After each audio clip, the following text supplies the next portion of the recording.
isa pa po sa magandang balita sa Biblia ay bubuhayin ng Diyos ang mga patay para humarap sa hukuman ng ating Panginoon. Para yung inagrabyado ay mabigyan ng katarungan. Yung nang agrabyado, mabigyan din ng katarungan. Kasi kung pagkatapos nating mamatay ay wala na, lalabas meron pong mga agrabyado. Hindi naman naipagtanggol ng abogado. Kaya yung naagrabyado, agrabyado lang siya, wala siyang paraang makaganti.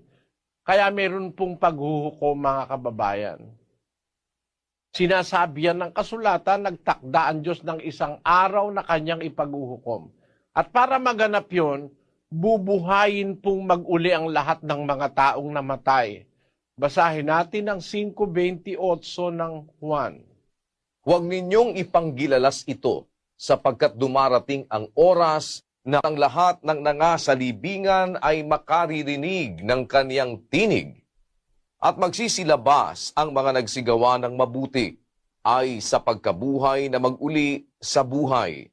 At ang mga nagsigawa ng masama ay sa pagkabuhay na mag-uli sa paghatol. Isa po yung katotohanan kung bagaman ayaw paniwalaan ng iba ay totoong mangyayari. Ang sabi ng Biblia, darating ang araw, maririnig ng lahat ng mga patay ang tinig ng anak ng Diyos. At magsisilabas ang gumawa ng mabuti, lalabas sa libingan, sa pagkabuhay na mag-uli sa buhay, at ang nagsigawa ng masamay sa pagkabuhay na mag-uli sa paghatol. Actually, nasa pasyon pa rin yan eh.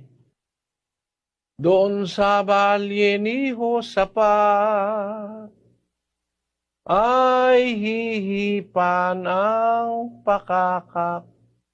Ngayon, na ipupukaw sa lahat. Ang anghel ay magtatawag,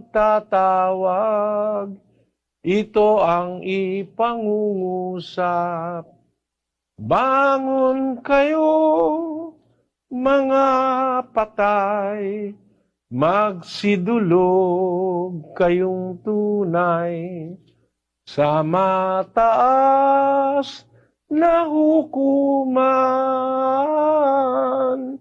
nyaong sumakop sa tanan, haring makapangyarihan. Ayun, nasa pasyon po yan eh.